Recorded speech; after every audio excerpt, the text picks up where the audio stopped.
Hey gang, I'm here to talk with you a little bit today about how and why to shoot with both eyes open. Now, I've done videos in the past about this and explained a little bit about that, and we'll go into detail again today. But I actually just want to attack this from the angle of why. Why would we even bother learning how to shoot with both eyes open? Well, most people, when they first pick up a firearm, they naturally gravitate to closing one eye and then focusing through the front rear sights with that one eye open. It's just kind of natural tendency, which is all well and good. And I think that there's a lot to be said and learned with shooting with that one eye open. It really allows the person to learn how to use the sights without extra stuff getting in their way or messing them up. But in reality, the thing about it is when one is in an engagement, a real life engagement that is, the concept of shooting with one eye open isn't as top a priority. When one gets into fight or flight, with what one side of the body wants to do, the other wants to do. If my primary eye wants to stay open, my non-dominant eye is also going to want to stay open as well. It's kind of like we see with people that do the Weaver stance in practice, but in reality, what they revert back to is a modified isosceles stance because people just press out and shoot in that kind of squared up position. Same thing here. You're also not going to want to look away or close one eye so you can't see because you see this threat, and in fight or flight, and we've talked about that in a previous video, your body's just going to want to hone in on whatever that threat is. You're not going to want to diminish your ability to see by closing one eye.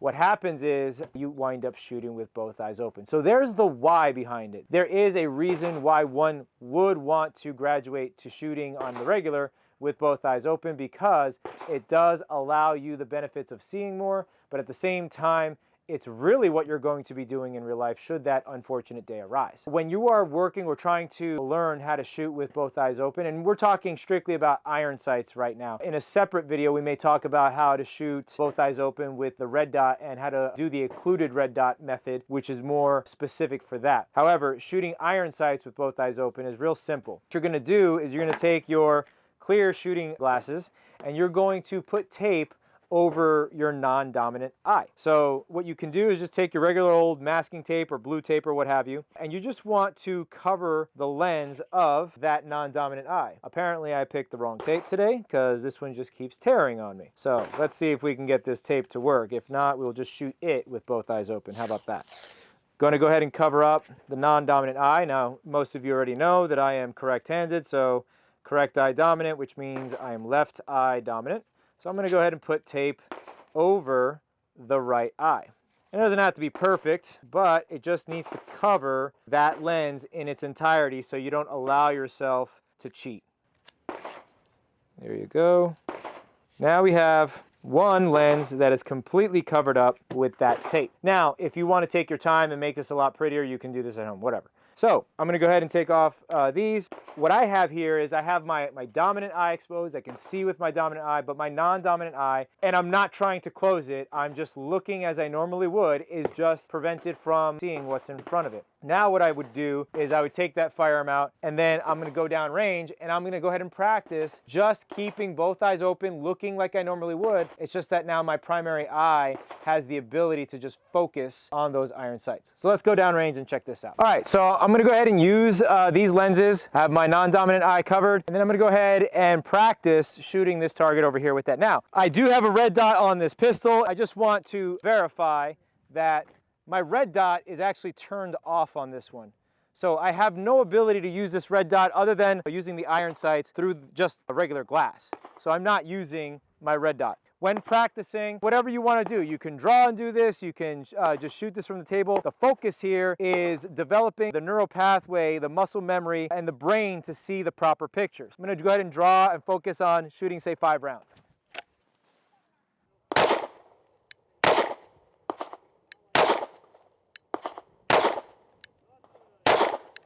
I'm shooting, hitting the target, no problem, but I'm focusing on that front sight and the target as I'm shooting. All I'm doing is lining up shapes. I see the two rear sights and then with the front sight in the middle, I'm just focusing on shapes, but really looking at that target. Once I get accustomed to it, then what I'll do is I'll take off these glasses and then shoot with both eyes open. And what happens is the extra picture that my non-dominant eye sees, that kind of shadowy extra gun, I'll ignore. Now that I got regular glasses on, I can see with both eyes. I'm gonna do the same thing, okay? Now keeping both eyes still focusing on that target.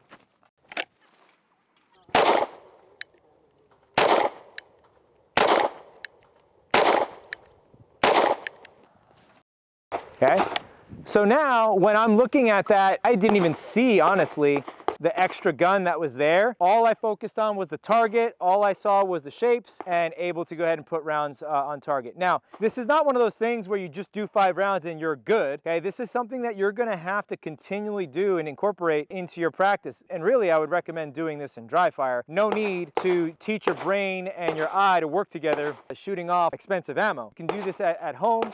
Go ahead and practice sighting in or aiming at your target at home and getting those reps in. But just as you got that down, you're gonna have to revisit that from time to time so that way you keep it up. So for example, if I'm going to the gym and I wanna bench a certain amount, attain that amount, however, it's not like I stop doing it and then come back a year later and then expect that I'm gonna do it again. You have to maintain it, just like anything else. So that's a little bit about how to shoot with both eyes open, the why, and about the method. Make sure you like our videos and subscribe to our channel. We put a lot of content out there. We drop a video every Tuesday for your viewing pleasure. And we vary up the content so that way we stay relevant for you.